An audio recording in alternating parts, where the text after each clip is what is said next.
ẹ bá ń kọ́ lọ́jọ́ bí òwe, ẹ bá ń kọ́ lọ́jọ́ bí òwà. Aya làwa tí ń ṣọjọ́ ìbí, ẹ bá ń kọ́ lọ́jọ́ ìbí.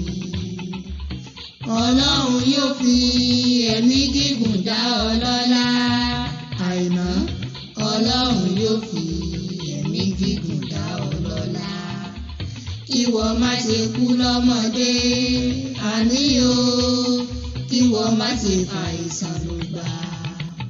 Ọlọ́run yóò fi ẹ̀mí gígùn dá ọ lọ́lá. Bọ́dún bá bá ní láyé, ọpẹ́ ló yẹ ká dú. Bẹ́ẹ̀ni bá róṣù, ìyìn ló yẹ fún sáàtì lókè ọba ire.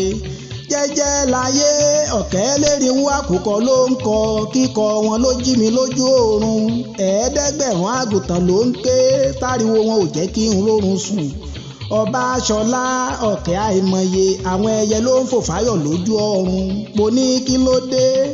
Wọ́n ní òní lọ́jọ́ ọ̀hún, tàbí Àìná aláyọ̀ sókè èèpẹ̀. Kó tó tí mo lanu, orin ọpẹ́ àtorin ayọ̀ ló bọ́ sí mi lẹ́nu. Olúwa adúpẹ́ adúpẹ́ pẹ́ òkun fún dídá tó dáyàlà wá sí dọjọ́ òní. Olúwa adúpẹ́ o, yá rọ́bì àyìn ọ́ lógo, torí a ò gbé Àìná aláyọ̀ dìgbàdìgbà relé ìwòsàn.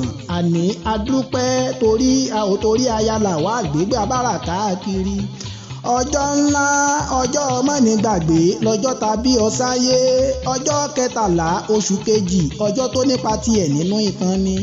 Àìná aláyọ̀, àbá odúpẹ́ fẹ́lẹ́dùmarè ọba tó dá ọ wá sáyé, tó ní kó o wá ṣe rere.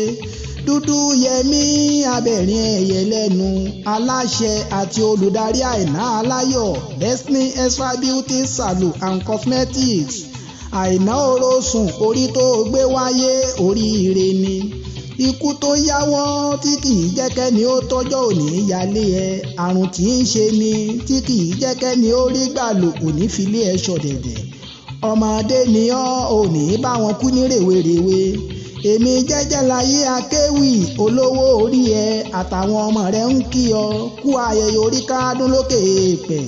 Bí ó ti ń ṣayẹyẹ orí kádún lónìí, a ṣe yìí ṣàmọ̀ ọdún.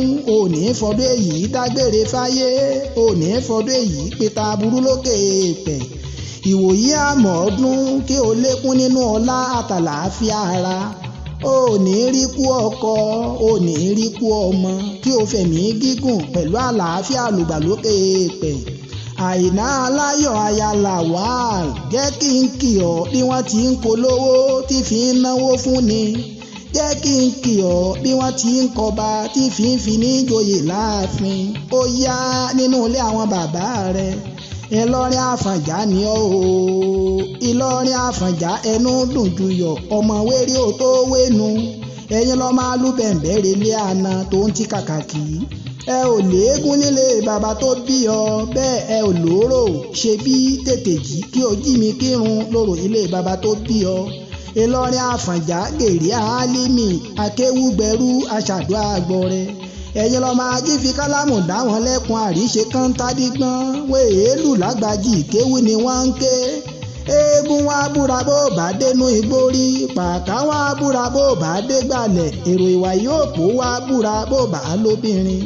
Àyíròpó láyà ń lé ọmọ ẹgbẹ̀rin ọ̀tẹ̀, ìyẹ́ nínú ilé àwọn bàbá rẹ̀. Ilé ọkọ ẹni ní mọ̀dínà ẹni ńlẹ́ o. Aya alẹ́jà lọ́bẹ̀, aya agbẹlẹ bí ọtí, aya ọba òǹdùmóyè, aya ẹ̀nùbọ̀ òṣì bàkà jẹ́. Tàpẹ́ ń yapẹ́ lẹ́nu, tọ̀dẹ̀dẹ̀ ń jọ̀dẹ̀dẹ̀ níyà. Aya àwòdé eléwùlẹ̀kọ̀, aya onígi náà réfèrè, òlẹ́kà lóṣù mọ̀rì, abilé tumọ̀ lára bí ẹ̀bùra. Aya ọ̀gán mọ́lẹ́jù, aya apamọ́ríṣẹ́gbó, aya eré baba olóko, òpógìrì níjù. Àìná orosùn, ọdọọdún là ń rórógbó, ọdọọdún là ń ráwùsá, ọdọọdún là ń rọ́mọ obì lórí àtẹ. Ìwòyí àmọ̀ ọdún kárí ọ nínú ọlá ńlá pẹ̀lú àlàáfíà ara. Tí o bá ń gbóhùn lẹ́nu mi, má fòyà kí o má sì mí kàn. Ọkọ ló ń porí aya, àwọn ọmọ ló ń porí ìyeye tó bí wọn. Èmi jẹ́jẹ́ láyé akéwì, olówó orí ẹ pẹ̀lú àwọn ọmọ rẹ là ń kí ọ kú ayẹyẹ orí kádún lókè èèpẹ̀. yóò fi ẹ̀mí gígùn dá ọ lọ́lá. Àìná. Ọlọ́run yóò fi ẹ̀mí gígùn dá ọ lọ́lá. Kíwọ má ṣe kú lọ́mọdé, àní o, kíwọ má ṣe fàìsàn lùgbà. Ọlọ́run yóò fi ẹ̀mí gígùn dá ọ